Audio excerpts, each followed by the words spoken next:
ভাই বা দাদাদের জন্য একটা বিশেষ দিন আসছে, ভাইফোঁটা। তো এই দিনে দিদি বা বোনেরা নানা রকম খাবার দাবারের সাথে মিষ্টিমুক্ত করিয়েই থাকে। তবে নিজে হাতে খাবার বানিয়ে খাওয়ানোর মজাটাই আলাদা। তবে আর কথা না বাড়িয়ে চলুন রীতা রন্ধনশালায় আজকের রেসিপিটা শুরু করি। আর আজকের রেসিপি মালাই রাবড়ি। তো এর জন্য প্রথমেই কড়াইতে 500 ml দুধ গরম বসিয়ে দিয়েছি।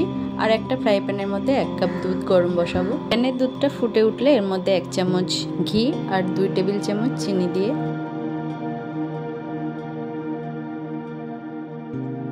ঘি আর চিনিটা মেল্ট হয়ে দুধটা ঘন হয়ে অর্ধেক হয়ে আসলে এর মধ্যে 1 কাপ ময়দা দিয়ে আস্তে আস্তে ভালোভাবে মিশিয়ে নিয়ে একটা ডো ফর্মে রেডি করে নেব।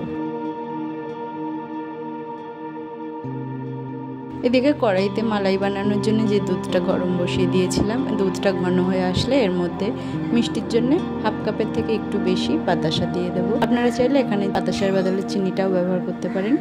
ডোটা হালকা গরম অবস্থায় একবার মেখে ঢেকে রাখবো 10 মিনিটের জন্য। এরপর একটা পুর বানানোর জন্য আমি 100 গ্রাম মতো খোয়া ক্ষীর নিয়ে গ্রেট করে নিয়েছি। এর মধ্যে 3 টেবিল চামচ গুঁড়ো দুধ আর 1 টেবিল চামচ চিনি আর 1/2 চামচ এলাচ গুঁড়ো দিয়ে ভালোভাবে হালকা হাতে শুকনো উপকরণগুলো একসাথে মিশিয়ে নেব। 10 মিনিট পর ডোটা আবারও একটু মেখে নিয়ে এর থেকে এবার লেচি কেটে নেব। আর একটা কথা, এখানে মেজারমেন্টটা অবশ্যই খেয়াল রাখবেন। 1 কাপ দুধের মধ্যে 1 চামচ ঘি, 2 টেবিল চামচ চিনি আর 1 কাপ দুধটা ফুটিয়ে 1/2 কাপ করে নেবেন। এরপর কাউন্টারটা পরিষ্কার করে নিয়ে এখানে লেচিটা রেখে বেলে নেব। যতটা সম্ভব পাতলা করে বেলা যায় সেইভাবে বেলে নেব।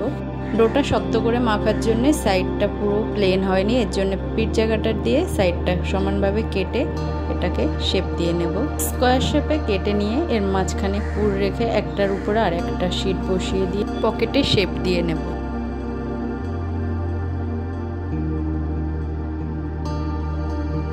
রাবড়ি সাধারণত দুধের সর দিয়েই বানানো হয়, কিন্তু এখানে আমি ময়দার সাথে কিছু ঘরোয়া উপকরণ দিয়ে এইভাবে বানিয়ে নিয়েছি। এটাও কিন্তু দারুণ হয়েছে খেতে। পুরের উপরে আর একটা করে শীট বসিয়ে দিয়ে 2 সাইডে আঙুল দিয়ে চেপে চেপে পকেটগুলো সিল করে নিয়ে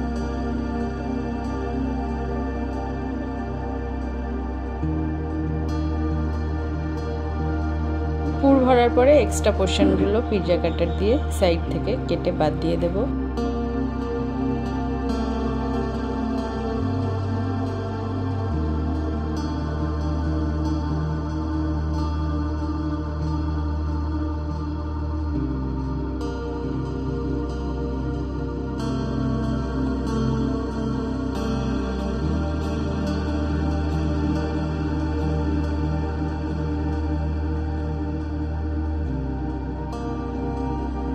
এরপর কড়াইতে সানফ্লাওয়ার অয়েলের সাথে 2 টেবিল চামচ ঘি মিশিয়ে গরম করে নিয়ে এর মধ্যে এক এক করে বানিয়ে রাখা পকেটগুলো দিয়ে 2 পিঠ হালকা করে ভেজে তুলে নেব।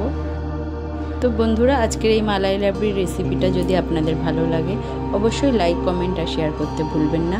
আর যে সকল বন্ধুরা আমার চ্যানেলে নতুন ভিডিওর আপডেট পেতে চ্যানেলটা সাবস্ক্রাইব করে পাশে থাকা বেল আইকনটা প্রেস করে রাখবেন।